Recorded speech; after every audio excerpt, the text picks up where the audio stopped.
大家好，我是阿辉。现在正是橘子大量上市的季节，但是现在的天气越来越冷了，橘子直接这样吃很容易引起肠胃上的不适。今天就分享一个橘子非常营养又好吃的做法，连入3个鸡蛋，出锅松软又拉丝，连挑食的孩子都非常喜欢吃。一起来看看是怎么做的吧。首先，我们先把橘子皮剥下来。橘子全身都是宝，橘子皮我们不要扔了，可以晒干了泡水喝。橘子瓤也叫橘络，它的营养也是非常的丰富。我们在吃橘子的时候，最好不要去瓤了。把剥好的橘子放入大碗中，我一共剥了8个橘子。先将它放一边备用。接下来碗中打入3个鸡蛋，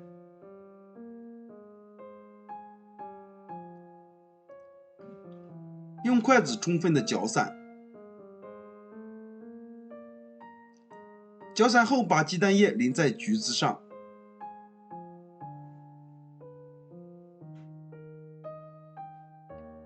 接着把橘子和鸡蛋一起倒入料理机中。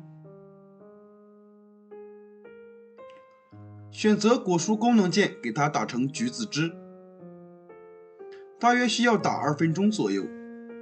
打好后倒入一个大碗中，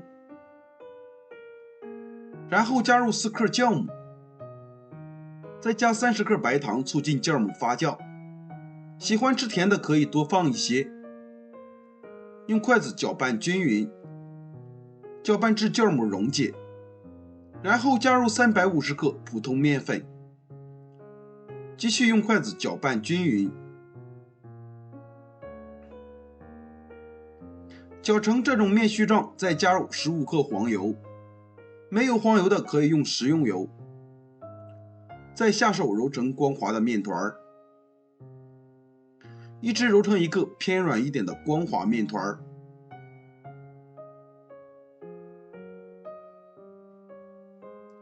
案板上倒少许油，涂抹均匀。然后把面团移到案板上，像洗衣服一样给它推拉揉搓，直到拉开有一层这样薄薄的膜，而且不容易破。像这样就说明面就揉好了。再给它整理成圆形，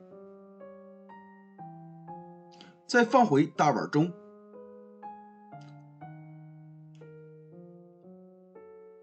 在表面抹一些食用油，防止粘连。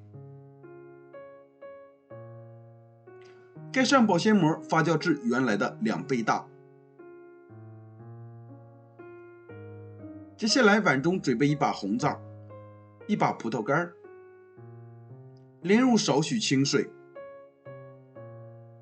再加入1勺食盐，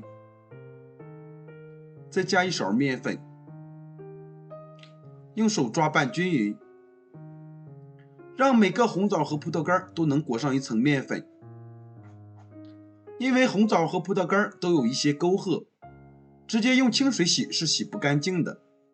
面粉有很强的吸附性，能很好的吸附红枣和葡萄干沟壑里面的杂质和灰尘。抓拌至感觉有一点粘手，再倒入适量的清水没过红枣，把红枣和葡萄干清洗干净。把表面的面粉清洗掉，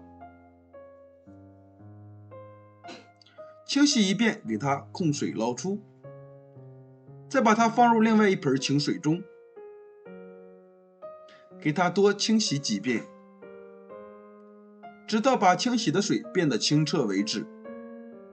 像这样洗出来的红枣和葡萄干就非常的干净了。洗净后给它控水捞出，再把它放在案板上，用剪刀把红枣剪成小块，把枣核去掉。我们在做面食的时候放一点红枣和葡萄干，不仅能让做出来的面食营养加倍，而且口感也会更好。红枣处理好以后，再和葡萄干一起切碎，也不用切得太碎，有点颗粒感会更好吃。切好之后装入碗中备用。这会儿我们的面已经发酵好了，体积明显变大了。取出面团放在案板上，好好揉一揉，排排气。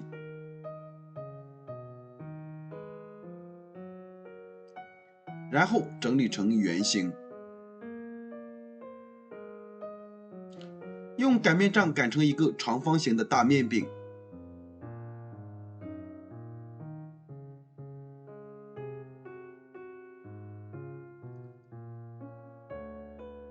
擀成像这样就可以了。再把刚切好的红枣和葡萄干均匀地撒在上面，薄薄的铺上一层就可以。边缘5厘米的地方不要放。用刀切成2厘米宽的长条，像这样就可以。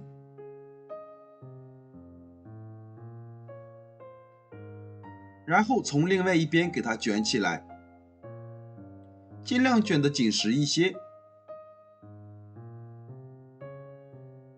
卷好后再像这样搓一下，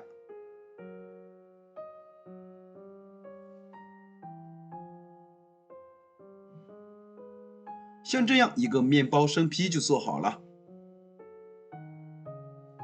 接着准备一个模具，在底部和四周刷层油，防止粘连。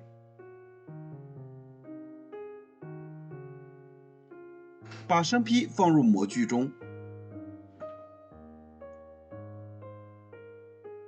然后将它放进蒸锅中，不要开火，盖上盖子，2次醒发10分钟。这会儿生坯2次醒发好了，然后在表面刷一层蛋黄液，撒上一层白芝麻，点缀增香。盖上盖子，大火蒸50分钟。时间到，关火焖5分钟，再打开盖子。哇，好香啊！一股橘子的清香味扑鼻而来。把它取出来，用手扒一下四周，然后倒扣脱模。底部特别的完整漂亮，特别蓬松暄软。像这样非常好吃的橘子面包就做好了。这样做出来的橘子面包非常的松软，按下去就能立刻回弹。我们掰开看看，还有拉丝的感觉，里面满满的都是红枣和葡萄干，看着真的是太有食欲了。这样做的橘子面包比外面买的还要好吃。放置微热，把它放进保鲜袋里密封起来，凉了也不会硬。橘子这样做营养又美味，喜欢的朋友收藏起来试试吧。喜欢我的视频记得关注、留言、转发，谢谢您的支持，我们下期再见。